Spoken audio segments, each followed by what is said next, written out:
Welcome back to another episode on my cooking channel, guys, and today we are going to cook sinigang na baboy or pork sinigang. And bibigyan ko kayo ng isang napaka-helpful tip para maging malasang-malasa ang inyong pork sinigang. Now, for our ingredients, we will need the following: 3/4 kilo of pork ribs. Ito ang pinakamasarap na cut para gawing sinigang. Gagamit tayo ng 1 large red onion, cut into quarters. Gagamit tayo ng 3 piraso ng kamatis at tinanggal natin ang mga buto. We will also use green chilies or siling pansigang or siling haba. Now for our vegetables, we will use sitaw or string beans, eggplant, and kamote leaves. Mas masarap sa akin ito, guys, kaysa sa kangkong, so I'm using dahon ng kamote.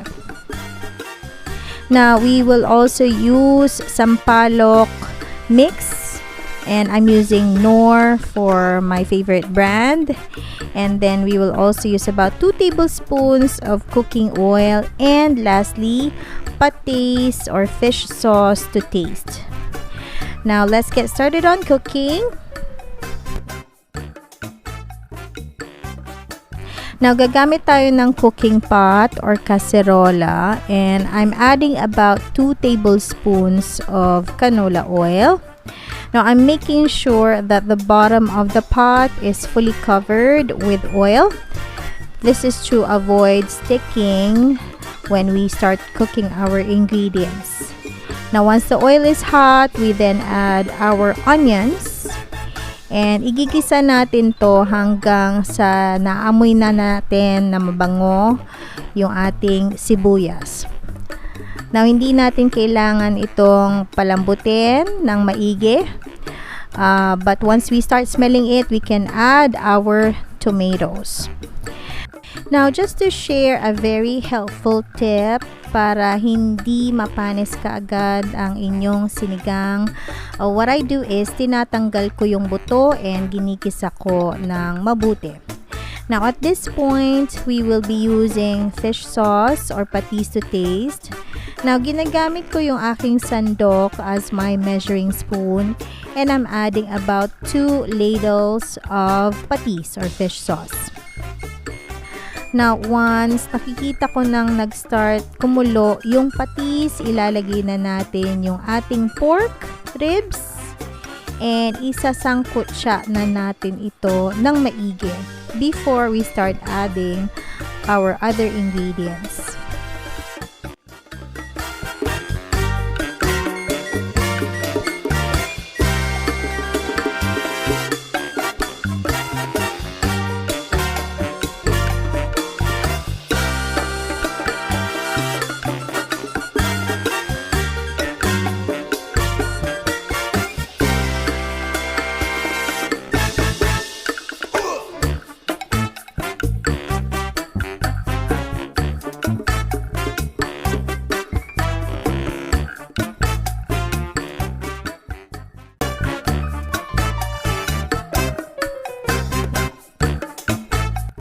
Now, at this point, our pork is no longer pink, and if you notice, also our tomatoes are broken down really well. So this is one of the good reasons why the sinigang will last longer. Hindi siya napapanis kaagad. Now, we will now start adding our sinigang mix to the pork. Now, yung iba baligtad, tubig muna bago sinigang mix. Pero ako, guys, inuuna kong itong ilagay, and gagawin natin siyang tamarind paste by not adding water at once, but igigisa natin to hanggang sa maging sticky-sticky siya sa ating pan, and kinu-coat niya yung ating pork. Now, I would highly recommend guys that you do this extra step na igisa yung Knorr instant tamarind mix or sinigang mix together with the pork without adding water yet. And I'm guaranteeing guys na iba yung level ng sabaw pag nagawa na natin yung ating pork sinigang. Parang natural tamarind talaga yung ginamit natin despite the fact na instant mix lang yun. Alright? So, if you have tried doing this step, please comment down below and share with me your experience.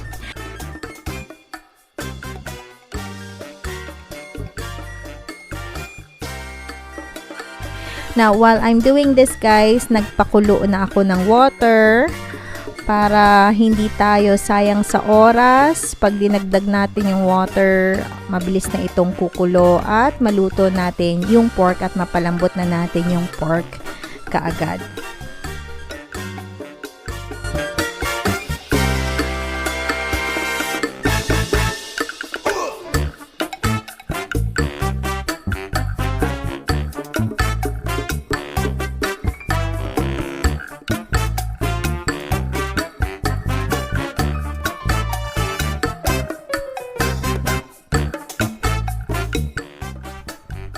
Now, we will cover our pot and let the pork boil in the broth for about 30 minutes.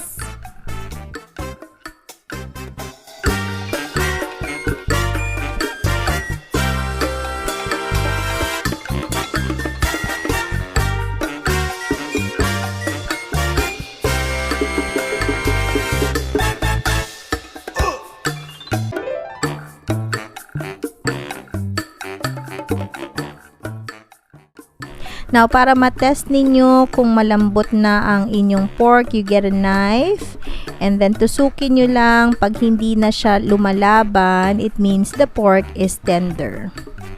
Now, at this point, idadagdag na natin yung iba pa nating ingredients. I'm adding the siling haba or siling pansigang para maglasa ito sa ating sabaw.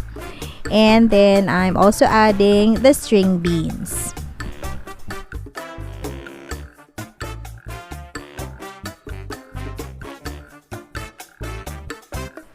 Now, inuuna kong ilagay yung string beans, guys, since it's a tough vegetable and it needs a little extra time to cook compared to our eggplant and our kamote leaves.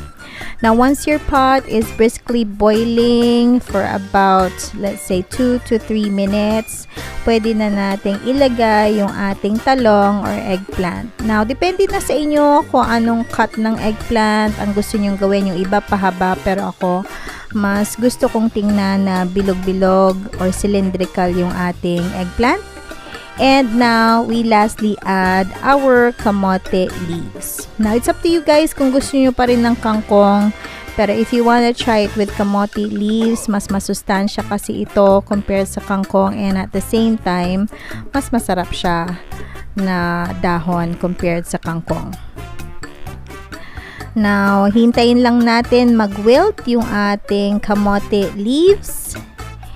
And we're gonna wait for one last boil. And ready na yung ating pork sinigang or sinigang na baboy.